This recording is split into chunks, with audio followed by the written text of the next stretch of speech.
irmão, olá minha irmã, seja bem-vindo mais uma vez a esse canal de amor, de fraternidade, semeador.net, ao nosso programa O Evangelho em Nós.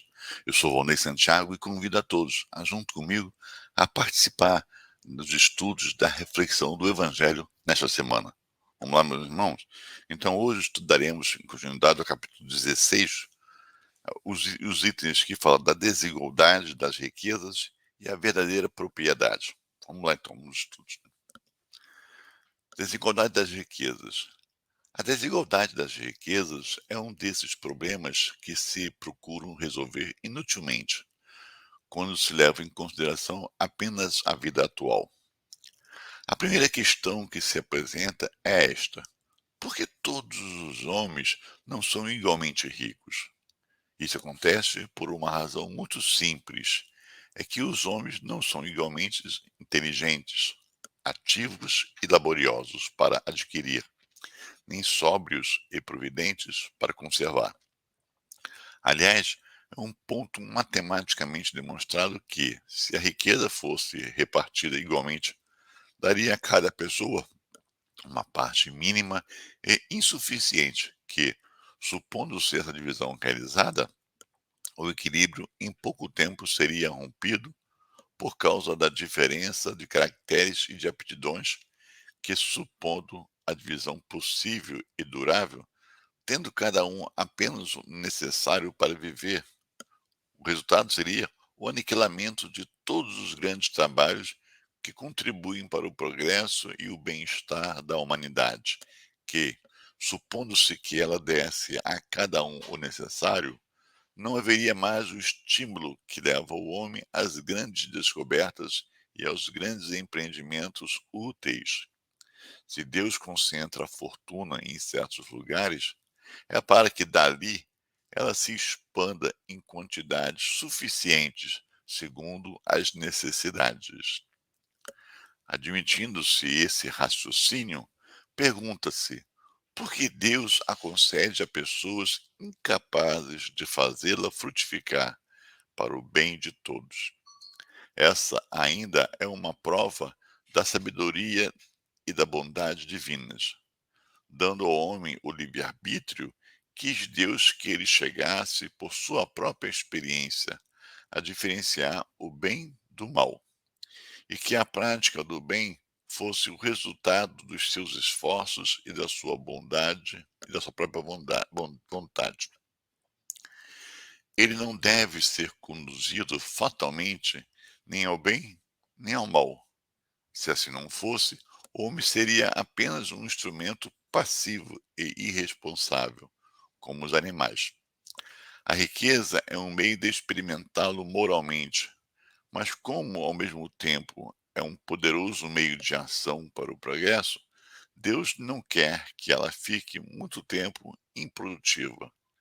Eis porque incessantemente a transferem. Cada um deve possuí-la para se exercitar na maneira de servir-se dela e provar que sabe utilizá-la. No entanto, como há impossibilidade material de que todos a possuam ao mesmo tempo, além disso, se todos a possuíssem, ninguém trabalharia e, em consequência, o aperfeiçoamento da terra sofreria. Cada um a possui por sua vez.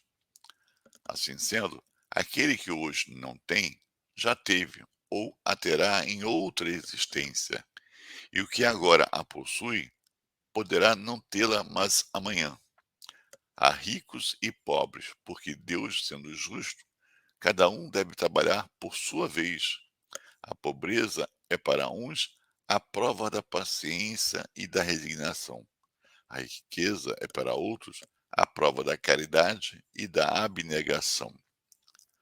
Lamenta-se, com razão, o uso deplorável que algumas pessoas fazem das suas riquezas, as paixões desprezíveis que a cobiça desperta, e pergunta-se: Deus é justo ao dar a riqueza a tais pessoas? É certo que, se o homem só tivesse uma existência, nada justificaria semelhante divisão dos bens da terra.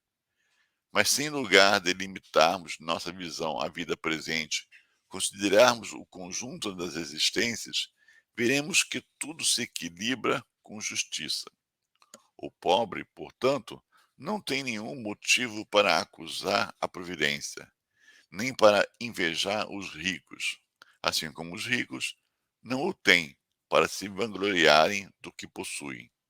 Se abusam da riqueza, não será com decretos, nem com leis referentes a despesas ou ao modificar eh, ou ao luxo, que se irá remediar o mal. As leis podem momentaneamente modificar o exterior, mas não podem modificar o coração. Eis porque têm uma duração temporária e são sempre seguidas de uma reação desenfreada. A origem do mal está no egoísmo e no orgulho. Os abusos de toda a espécie cessarão por si mesmo quando os homens se pautarem pela lei da caridade. A verdadeira caridade. Verdadeiramente, o homem só possui como sua propriedade o que pode levar deste mundo. O que encontra ao chegar e o que deixa ao partir, ele desfruta durante a sua permanência na terra. Mas visto que é forçado a abandonar tudo isso, ele tem apenas o seu usufruto e não a posse real. Então, o que é que ele possui? Nada do que é para o uso do corpo, e tudo o que é para o uso da alma, a inteligência, os conhecimentos, as qualidades morais.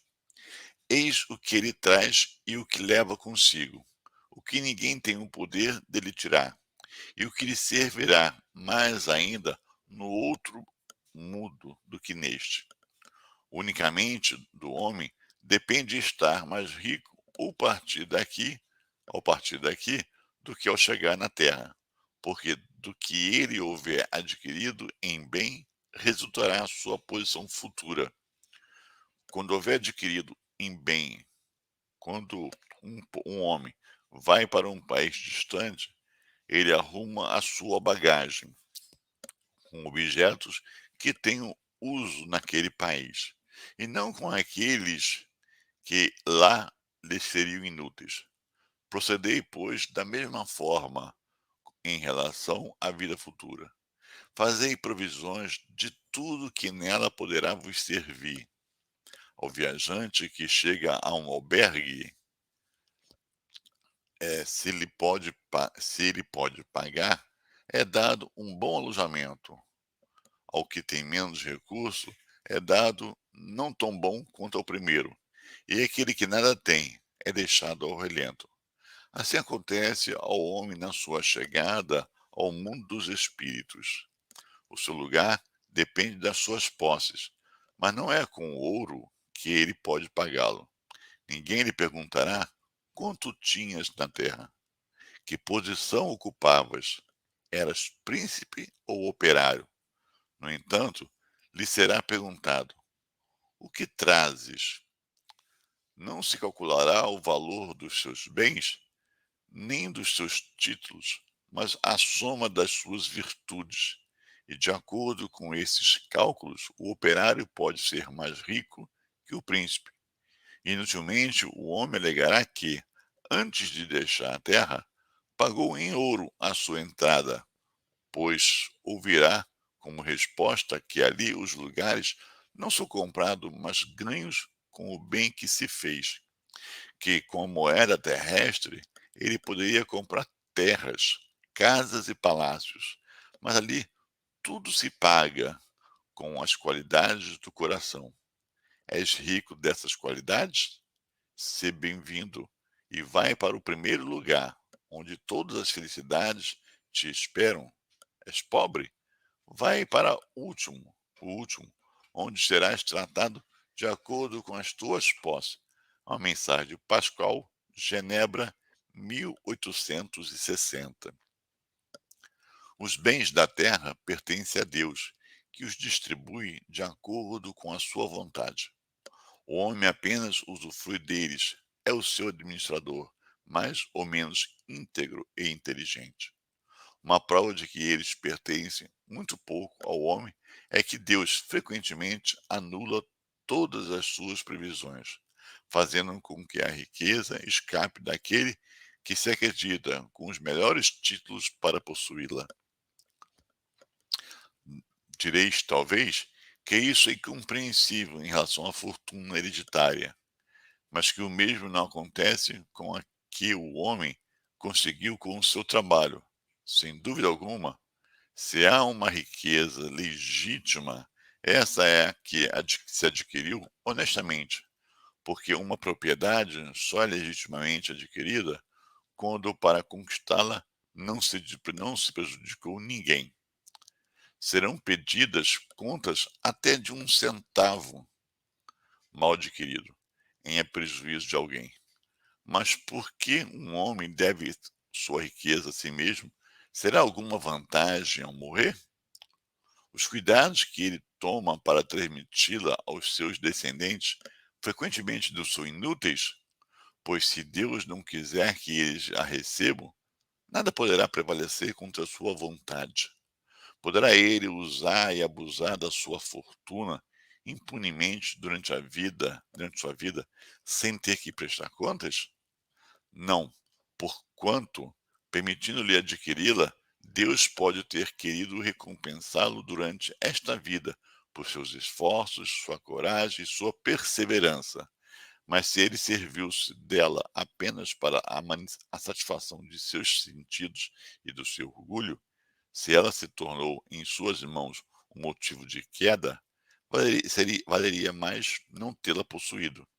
Ele perde de um lado o que ganhou de outro, anulando o mérito do seu trabalho e, quando deixar a terra, Deus lhe pedirá, Deus lhe dirá que já recebeu a sua recompensa. Um Espírito Protetor, Bruxelas, 1861. Então vamos lá, meus irmãos, fazer umas pequenas considerações sobre o texto de hoje, que continua falando sobre a riqueza, não é verdade?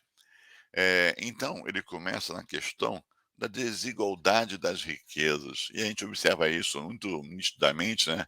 Essa diferença, que há uns tanto têm e outros parece nada possuir, não é verdade?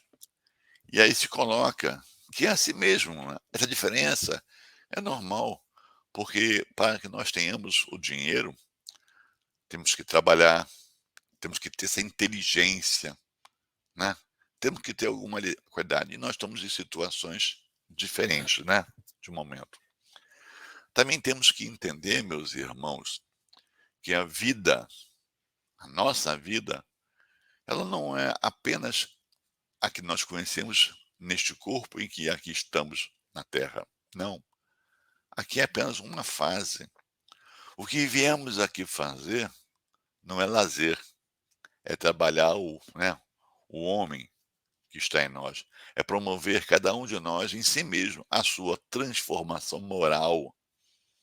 E aí, neste sentido, meus irmãos, a riqueza né, vem como uma lição a ser aprendida, a ser assimilada. A riqueza não é para trazer facilidade, conforto, lazer, né, para nós. Não, não é para isso. O dinheiro não é nosso. Como a leitura disse, né?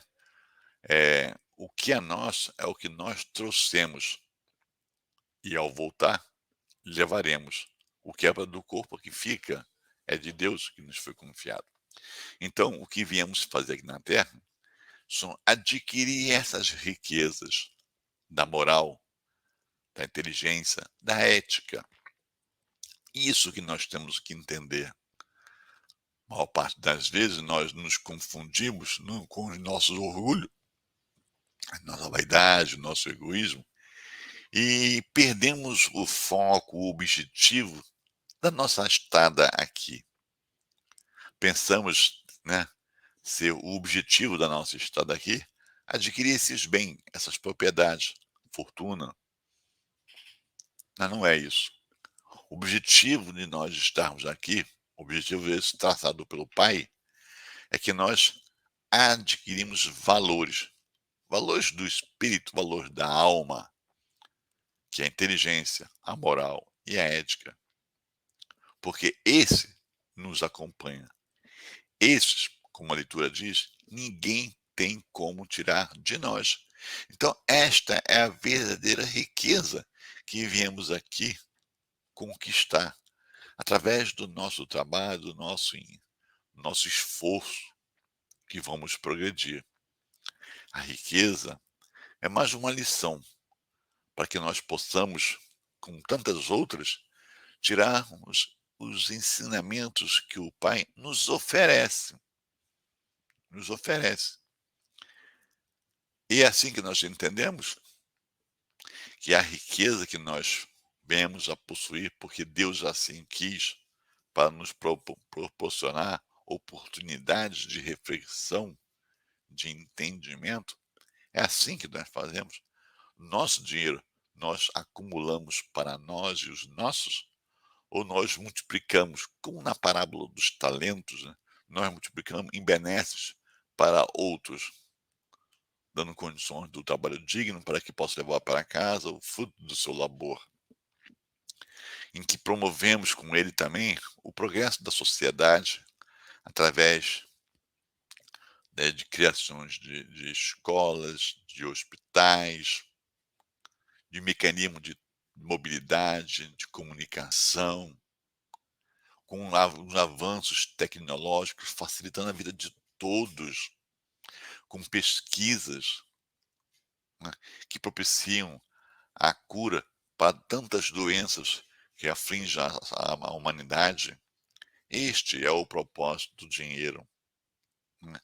E há aqueles que não têm, se esforçam para ter, e nesse se esforçar, o que que se espera?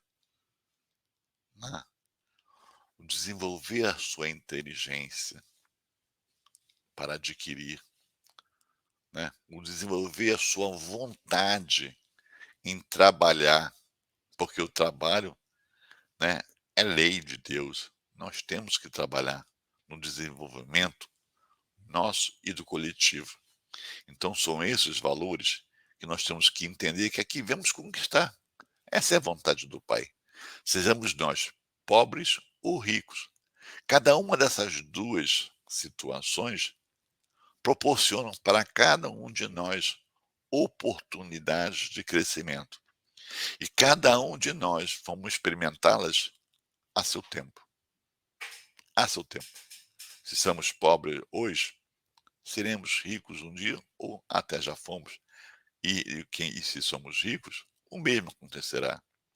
Porque Deus não distingue nenhum de seus filhos. E a todos proporciona, né, recursos para que possam, por si mesmo, pelo bom juízo do seu livre-arbítrio, pelo bom uso do seu livre-arbítrio e pelo fruto do seu trabalho, conquistarem, pelos seus méritos, a recompensa que tanto deseja e que o Pai sabe, tem certeza que nós, no nosso tempo, vamos conseguir. Então, meus irmãos, não importa se temos ou não riqueza, se temos ou não posses, poder, não importa. Esse não é o objetivo da nossa vida, esse não é o propósito da nossa vida. Nunca foi, nunca será. O propósito, o objetivo da nossa vida é o crescimento. E aí, a prova da riqueza, a prova da pobreza, são essas ferramentas que nos foi dado neste momento para que nós aprendamos a lição que precisamos e que temos plenas condições de aprender. Porque se assim não fosse, não seria o momento que Deus nos entregaria. Deus nos proporciona as oportunidades para o nosso crescimento quando nós já estamos na condição de maturidade para tal, senão seria injusto. Então, meus irmãos, temos isso em mente. Aqui estamos para trabalhar nosso ser, conquistarmos aquele homem de bem exemplificado pelo Mestre Jesus. Esse é o nosso objetivo, esse é o nosso propósito, e estamos todos nós juntos nessa empreitada. Juntos nessa empreitada. Todos temos que entender que não estamos competindo com o outro para a própria felicidade. Estamos caminhando juntos, de mão dadas. E com esse propósito que estamos aqui hoje, a refletir, a discutir, né? Como vamos fazer? Eu te ajudo, tu me ajuda. Eu te dou forças, tu me dá forças. Te esclareço, tu me esclareces. Pois que temos que caminhar junto para o Pai, porque assim Ele quer, assim é a sua vontade. Meus irmãos, então, para esta semana, era isso que tínhamos que falar. E como de sempre, já é de conhecimento de todos, renovamos o convite para que voltemos aqui, semana que vem, a continuar esses estudos, essas reflexões do Evangelho. Tragam seus familiares, tragam seus amigos, falem para todos deste veículo de comunicação, deste veículo de reflexão, desse veículo que tem como objetivo estudar a mensagem de amor de Jesus a todos nós, nos consolando, nos fortalecendo e nos amparando. Muita paz, uma boa semana para todos, que assim seja, graças a Deus.